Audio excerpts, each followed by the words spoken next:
Hello friends, स्वागत है आप सभी का निष्काम एजुकेशन पर। फ्रेंड्स, आज हम छत्तीसगढ़ प्राचीन इतिहास का एमसीक्यू पार्ट 2 करेंगे। ठीक है, इसमें 25 एमसीक्यूज़ हैं जो कि आपके आगामी एग्ज़ामों के लिए बहुत ही इम्पोर्टेंट हैं। ठीक है, तो चलिए शुरू करते हैं पहले क्वेश्चन से। क्वेश्चन अगर पसंद आए तो बिल्कुल लाइक, शेयर और सब्सक्राइब जरूर कीजिएगा। ठीक है, इसमें कुछ आपको नए क्वेश्चन भी मिल सकते हैं। आप अपनी तैयारी को इसमें जांचिए कि आपसे कितना बन पा रहा है। देखिए, क्वेश्चन का लेवल को आप कमेंट करके बताइएगा कि कैसा है और आपका स्कोर कितना है उसको भी। ठीक है, अगर आप 20+ इसमें स्कोर कर पा रहे हैं तो आपकी तैयारी बहुत अच्छे से हो रही है। ठीक है, तो चलिए शुरू करते हैं पहले क्वेश्चन के साथ। पहला क्वेश्चन दिया है, पोड़ागढ़ का विष्णु मंदिर किसने बनवाया था। देखिए दोस्तों, पोड़ागढ़ का विष्णु मंदिर किसने बनवाया था बोला है। सबसे पहले इसका आंसर कर लेते हैं। तो इसका आंसर क्या है? इसका आंसर है स्कंद वर्मन। इसका आंसर ऑप्शन नंबर बी हो जाएगा। ठीक है, देखिए स्कंद वर्मन जो है वह छिंदक नागवंशी शासकों के क्रम में ये जो है नागवंशी शासकों में ये जो है 5वें क्रम का था, जिन्होंने क्या किया था, नलवंशी शासकों में जो पुष्करी इनकी राजधानी थी, क्या थी, पुष्करी इनकी राजधानी थी। पुष्करी को तहस नहस कर दिया था किसने? वाकटक वंशी शासक। कौन? पृथ्वीदेव ने। ठीक है, तो जो पृथ्वीराज है जो पुष्करी को तहस नहस कर दिया था, उसी को इसने क्या किया था, दोबारा बसाया था। ठीक है, किसने? स्कंद वर्मन ने। इसने पोड़ागढ़ का विष्णु मंदिर, पोड़ागढ़ का अभिलेख लिखवाया था। ठीक है, और इसने फिर वापस वाकटक वंश के देवसेन पर दोबारा आक्रमण किया था। ठीक है, इस प्रकार हम लोगों ने बहुत ही विस्तार से इसको पढ़ा है। ठीक है, चलिए चलते हैं अगले क्वेश्चन पर। दूसरा क्वेश्चन दे रखा है, नल वंश के समकालीन शासकों में नहीं है। देखिए दोस्तों, यहाँ पर नल वंश के समकालीन शासकों में नहीं है ऐसा बोला है। इस नहीं को आप अच्छे से ध्यान दीजिएगा सभी पेपर में। ठीक है, क्योंकि नहीं को अक्सर हम लोग ध्यान नहीं देते हैं। ठीक है, तो गुप्त वंश, वाकटक वंश ये दोनों हैं या मौर्य वंश, ऐसा करके ऑप्शन बोल रहा है। तो नल वंश के समकालीन शासकों में नहीं है बोला है।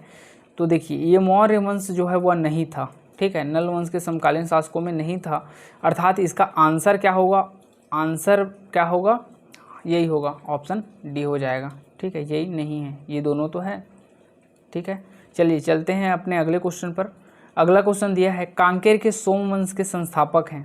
कांकेर के सोमवंश के संस्थापक हैं, ऑप्शन है सिंहराज, कर्णराज, बोपदेव, सोमदेव। देखिए दोस्तों, कांकेर के सोमवंश के संस्थापक कौन हैं?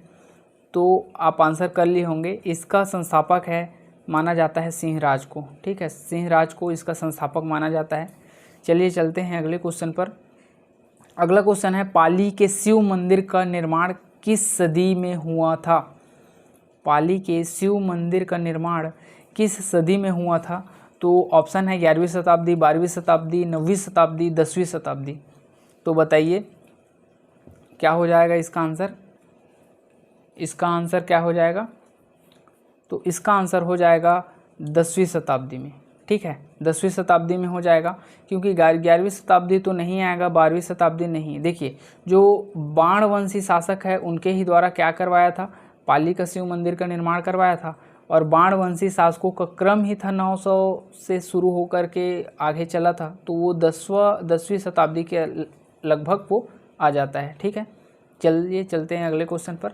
अगला क्वेश्चन है, मैकल के सोमवंश की जानकारी के प्रमुख स्रोत हैं। जो मैकल के सोमवंश थे उसकी जानकारी का प्रमुख स्रोत है, इस क्षेत्रों के बारे में बताना है कि जो मैकल के सोमवंश है।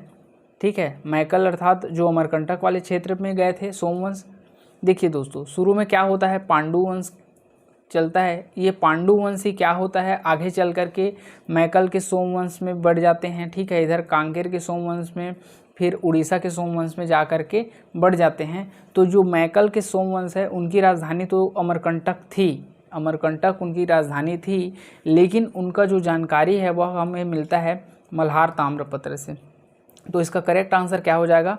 मल्हार ताम्रपत्र हो जाएगा। ठीक है, चलिए चलते हैं अगले क्वेश्चन पर। महासिगुप्त बालार्जुन के समकालीन शासकों में नहीं है। ठीक है, महाशिवगुप्त बालार्जुन के समकालीन शासकों में नहीं है। तो कौन नहीं है? देखिए, हर्षवर्धन तो इनके समकालीन हैं, क्योंकि जब वेन सॉन्ग आया था, कब आया था? 639 ईस्वी में आया था वेन सॉन्ग। तो हर्षवर्धन का काल चल रहा था और अपने छत्तीसगढ़ में महाशिवगुप्त बालार्जुन का चल रहा था। ठीक है, पुलकेशिन द्वितीय भी इनके समकालीन हैं, ये भी हैं समकालीन, ये भी समकालीन है। कैसे समकालीन है? क्योंकि हर्षवर्धन और महाशिवगुप्त बालार्जुन को दोनों को संयुक्त रूप से नर्मदा नदी के तट पर पुलकेशिन द्वितीय ने हराया था। ऐसा पुलकेशिन द्वितीय ने अपने एहोल अभिलेख में लिखा है। ठीक है, अर्थात ये भी है। देखिए दोस्तों, जब हम लोग नल वंश पढ़ रहे थे तो राजीव लोचन का मंदिर का निर्माण करवाया था विलास तुंग ने। तो मैंने आपको बताया था और आप पढ़े भी होंगे कि जो विलास तुंग है वह महाशिवगुप्त बालार्जुन जो कि पांडु वंश का था उसी के समकालीन माना जाता है। अर्थात ये तीनों ही उनके समकालीन हैं। और इसमें पूछा है शासकों में नहीं है, समकालीन शासकों में नहीं है, तो इसका आंसर करेक्ट हो जाएगा इनमें से कोई नहीं, अर्थात ये तीनों इसके समकालीन हो जाएंगे। ठीक है, चलिए आगे बढ़ते हैं, पढ़ते हैं 7वां क्वेश्चन। छत्तीसगढ़ में स्थित इनमें से कौन सा मंदिर नागर शैली से बना एक अद्वितीय नमूना प्रदर्शित करता है? देखिए दोस्तों, क्वेश्चन को ध्यान से समझिए। छत्तीसगढ़ में स्थित इनमें से कौन सा मंदिर नागर शैली, क्या बोला है? नागर शैली का बना एक अद्वितीय नमूना प्रदर्शित करता है। तो देखिए, नागर शैली में कौन कौन सा बना हुआ है? देखिए, खरौद का लक्ष्मणेश्वर मंदिर नागर शैली का नहीं बना है। यहाँ पर ये तो पंचायतन शैली में बना हुआ है। नागर शैली में बना हुआ है भोरम देव मंदिर और सिरपुर मंदिर। लेकिन दोनों में से ही सर्व प्रमुख हम लोगों को नागर शैली का एक अच्छा टाइप का नमूना समझ लो, अद्वितीय नमूना हम लोगों को प्रदर्शित करता हुआ मिलता है। वह क्या है? सिरपुर का लक्ष्मण मंदिर, जो कि विष्णु भगवान का मंदिर है। ठीक है, ये भी नागर शैली में है दोस्तों, जो कि खजुराहो में है। ठीक है, लेकिन सिरपुर का जो मंदिर है लक्ष्मण मंदिर, उसकी एक अलग पहचान है नागर शैली। तो इसका आंसर करेक्ट बी हो जाएगा। ठीक है, 8वां क्वेश्चन है, इनमें से किन शासकों के द्वारा कौशल मंडलाधिपति की उपाधि धारण किया गया था? देखिए दोस्तों, ये कौशल नहीं है, कौशल मंडलाधिपति है। तो ऑप्शन क्या है? महाशिवगुप्त बालार्जुन, महाशिव तिवर्देव, नन्नराज, पृथ्वीदेव द्वितीय। तो बताइए इसका आंसर क्या हो जाएगा? देखिए दोस्तों, यहाँ पर बोला है कौशल मंडलाधिपति। तो देखिए, महाशिवगुप्त बालार्जुन तो परम महेश्वर परम भागवत की उपाधि धारण किए थे, अर्थात ये तो नहीं होगा। महाशिव तिवर्देव ये तो सकल कौशलाधिपति की उपाधि धारण किए थे, ये भी नहीं होंगे। पृथ्वीदेव द्वितीय ये तो सकल कौशलाधिपति, इसने भी सकल कौशलाधिपति इसने भी किए थे, दोनों ने क्या किए थे? सकल कौशलाधिपति। अर्थात अपना ऑप्शन निकल के आ गया, ऑप्शन नंबर सी, नन्नराज। ठीक है, चलिए आगे चलते हैं। ये सरबपुरी है दोस्तों। ठीक है, इसके करेक्ट कर लीजिएगा। सरबपुरी शासकों के ताम्र पत्रों में क्या उल्लेखित नहीं होता था? एकदम इम्पॉर्टेंट क्वेश्चन है, और इसमें से कोई भी क्वेश्चन ऐसा नहीं है दोस्तों 25 क्वेश्चनों में से जो पेपर में नहीं पूछा गया हो। ठीक है, मैं यहाँ साइड में लिखा नहीं हूँ, लेकिन मैंने उन्हीं क्वेश्चनों को टाइप करके यहाँ पर आप लोगों के लिए बनाया हुआ है, जो किसी न किसी पेपर में डेफिनेटली पूछा ही गया है। ठीक है, तो सभी क्वेश्चन जो है बहुत ही इंपॉर्टेंट है। सरबपुरी शासकों के ताम्रपत्रों में क्या उल्लेखित नहीं होता था? तो देखिए, यहाँ पर उनके ताम्रपत्रों में स्थान उल्लेखित होता ही था, नाम भी उल्लेखित होता था, सन भी उल्लेखित होता था, लेकिन किसी भी प्रकार का चित्र का उल्लेख नहीं मिलता है। ठीक है, अगला क्वेश्चन देखते हैं। प्रसन्न मात्र के सिक्के कहाँ से प्राप्त हुए हैं? ठीक है, प्राप्त हुए हैं तो चांदा, कटक, ए और बी दोनों, और मल्हार। देखिए दोस्तों, प्रसन्न मात्र ने मल्हार शहर की स्थापना तो किया था, लेकिन इसका सिक्का जो है चांदा अर्थात महाराष्ट्र वाले क्षेत्र और कटक अर्थात उड़ीसा वाले क्षेत्र, इस दोनों जगहों से प्राप्त हुए हैं, और कुल टोटल 116 की क्वांटिटी में हम लोगों को इसके सिक्के जो हैं वह मिलते हैं। ठीक है, अर्थात इसका आंसर क्या हो जाएगा? ए और बी दोनों, अर्थात ऑप्शन सी आंसर सही हो जाएगा। ठीक है, चलिए आगे बढ़ते हैं अगले क्वेश्चन पर। अगला क्वेश्चन दे रखा है, सातवाहन कालीन विष्णु जी की चतुर्भुज लेख युक्त प्रतिमा किस स्थान से प्राप्त हुई है? ठीक है, कई बार पेपर में पूछा जा चुका है और यह क्वेश्चन में थोड़ा सा कन्फ्यूज़न होने के चांसेस रहते हैं। ठीक है, सातवाहन कालीन विष्णु जी की चतुर्भुज लेख युक्त प्रतिमा। तो देखिए दोस्तों, विष्णु जी की लेख युक्त चतुर्भुज प्रतिमा बोला है, तो यहाँ पर किरारी तो नहीं होगा। ठीक है, किरारी से काष्ठ स्तंभ मिला है, चकरबेड़ा तो नहीं होगा क्योंकि यहाँ से रोमकालीन सिक्के मिले हैं। यहाँ पर इसका करेक्ट आंसर हो जाएगा ऑप्शन नंबर सी, बूढ़ी खार। ये भी बिलासपुर में ही आता है, जांजगीर चांपा जाने वाले रास्ते में पड़ता है बूढ़ी खार। ठीक है, अगला क्वेश्चन दिया है, जैन धर्म के 23वें तीर्थंकर की जानकारी छत्तीसगढ़ के किस स्थान से प्राप्त हुई है? देखिए दोस्तों, बहुत अच्छा क्वेश्चन है। सबसे पहले तो ये जानते हैं कि जैन धर्म के 23वें तीर्थंकर कौन थे। तो 23वें तीर्थंकर थे हमारे पार्श्वनाथ जी। ठीक है, पार्श्वनाथ जी, जिनका चिन्ह क्या था? सर्प था। ठीक है, इनकी जानकारी हमें गुंजी से तो नहीं मिलती है, आरंग से भी नहीं मिलती है, भाटागुड़ा बस्तर से तो शांतिनाथ की मिलती है, यहाँ से महावीर स्वामी की। अपना करेक्ट आंसर है नकपुरा। नकपुरा से हमको 23वें तीर्थंकर पार्श्वनाथ जी की जानकारी मिलती है। ठीक है, अगला क्वेश्चन देखते हैं, वेनसोंग छत्तीसगढ़ के किस स्थान की यात्रा में आए थे? तो देखिए दोस्तों, सिरपुर मल्हार, सिरपुर खल्लारी, मल्हार और खल्लारी, इनमें से कोई नहीं। तो देखिए, सबसे पहले वे तो आए थे सिरपुर, उसके बाद ये गए थे खल्लारी, तो नहीं गए थे। ठीक है, मल्हार खल्लारी, जिसमें खल्लारी हो तो होगा नहीं, मल्हार और सिरपुर ये दोनों जगह थे।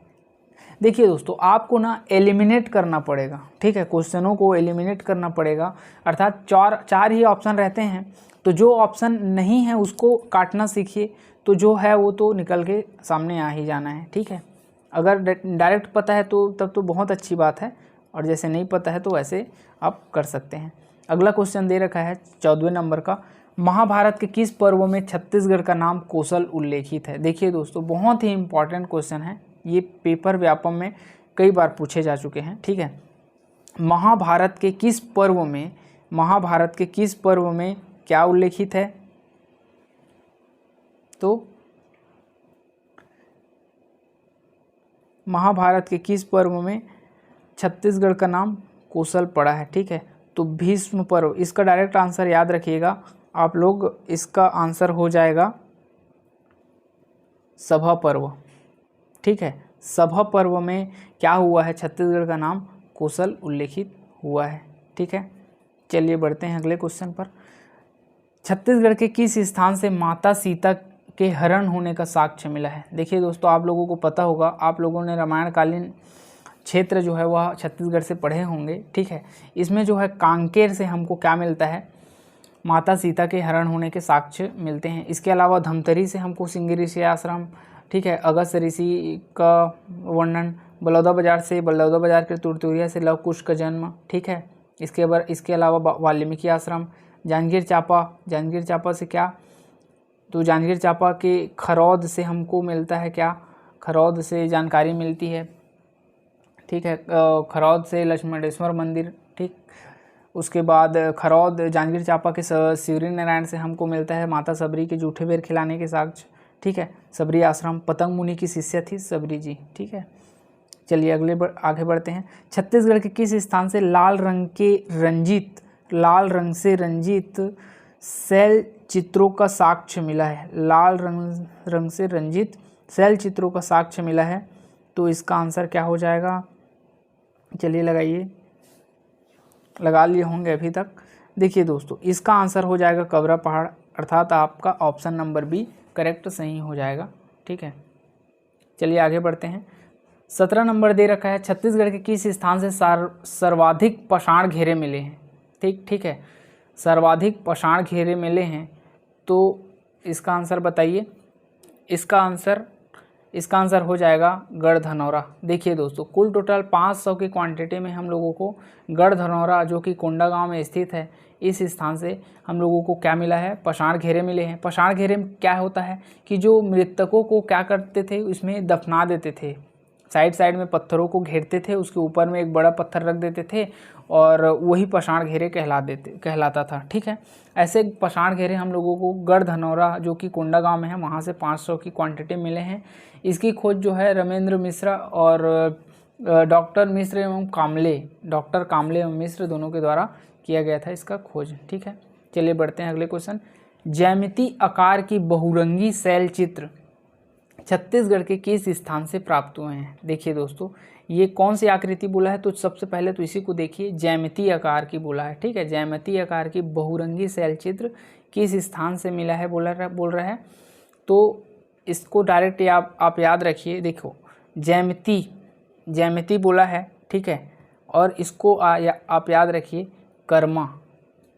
कर्मा जब हम लोग नृत्य करते हैं, ठीक है, एक ट्रिक से आप याद रख सकते हैं, जब हम लोग कर्मा डांस करते हैं तो हमारी आकृति जो है ज्यामितीय आकार की बन जाती है। ठीक है, एक दूसरे का हाथ को पकड़े रहते हैं सभी कोई और डांस करते हैं, कर्मा नृत्य करते हैं, तो हमारी आकृति ज्यामितीय आकार की बन जाती है, ऐसे याद रखिएगा। ठीक है, चलिए आगे बढ़ते हैं। अगला क्वेश्चन दे रखा है, डॉल्मेन का सही अर्थ क्या है। देखिए दोस्तों, इनमें से किस चीज़ों को डॉल्मेन कहा जाता है। तो डॉल्मेन का अर्थ होता है पाषाण घेरे। पाषाण घेरे को ही महापाषाण पट्टुम या डॉल्मेन कहा जाता है। ठीक है, चलिए आगे बढ़ते हैं। 20वां क्वेश्चन है, मृदभांड के साक्ष्य निम्न में से कहाँ से मिले हैं।